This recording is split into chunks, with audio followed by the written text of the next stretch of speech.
Bonjour Gérard Pétain. Depuis de très nombreuses années, tu as été le délégué régional pour la région Centre-Val de Loire de la Ligue contre la violence routière.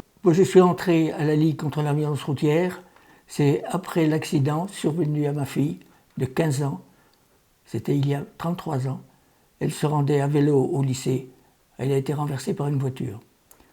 Moi j'ai été à ce moment-là aidé, fortement aidé par Aline Roland, qui était à ce moment-là présidente de la Ligue contre la violence routière du Loiret. Et j'ai participé comme ça à une centaine d'enquêtes.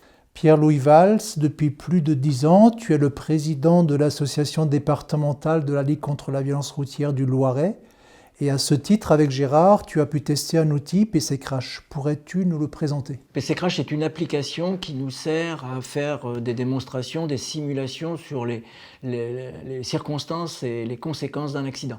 C'est un outil aussi qui est connu et reconnu par les tribunaux. Quel rôle jouent les excès de vitesse dans les accidents observés? Quand on regarde le constat amiable d'accident qui est proposé par les compagnies d'assurance, le mot vitesse n'existe pas. On sait si les voitures venaient de gauche, si elles venaient de droite, si elles avaient en train de dépasser un autre véhicule. On saura aussi si elles ont dû freiner, mais on n'aura jamais d'informations sur la vitesse. De même, dans les accidents graves qui ont été enquêtés par les forces de police, ils n'ont pas la possibilité de dire à quelle vitesse les véhicules circulaient. Quand il y a un stop, on saura toujours qu'un véhicule sortait du stop et la responsabilité de l'accident lui sera imputée et on ne saura jamais à quelle vitesse roulaient les voitures sur la voie prioritaire.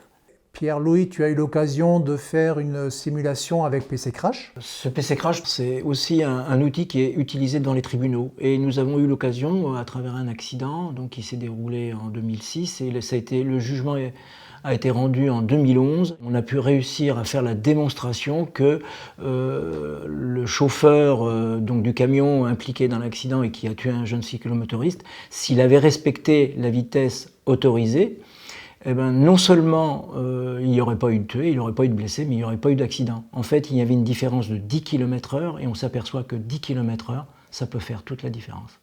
Alors Gérard, tu as eu l'occasion de faire une simulation avec PC Crash. Quel a été le résultat? C'est une simulation qui a été faite non pas à partir d'un accident, mais à partir de ce qui peut se passer quand un véhicule sort d'un stop. Le conducteur, il doit savoir apprécier les distances à laquelle arrivent les voitures sur la voie prioritaire. Il doit estimer leur vitesse et s'il estime qu'il peut passer, il va passer à condition quelquefois que la voiture ne roule pas au-delà de 80 km/h. Si la voiture en fait roule à 90 km/h, elle ne laisse plus le temps à l'automobiliste de faire sa traversée. Et les 90 km/h, c'est 25 mètres par seconde. À 80 km/h, c'est 22 mètres par seconde. Il y a une différence de 3 mètres en une seconde. Ces 3 mètres-là permettent d'éviter l'accident. Donc la vitesse agit également sur la gravité des accidents.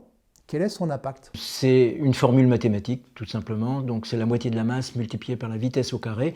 Et c'est un tort qu'on a de penser que quelques kilomètres-heure de plus ou de moins, ça n'a pas un impact énorme, alors qu'on parle du carré de la vitesse. Donc on va passer de 10% à peut-être 27% de gravité en plus.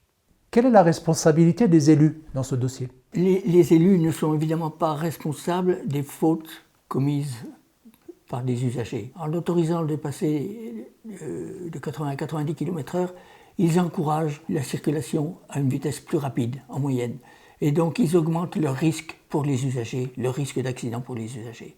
La responsabilité n'est pas sur un accident précis, mais la responsabilité est sur les statistiques des accidents que l'on pourra dénombrer survenant sur un itinéraire où la vitesse sera autorisée à 90 km/h.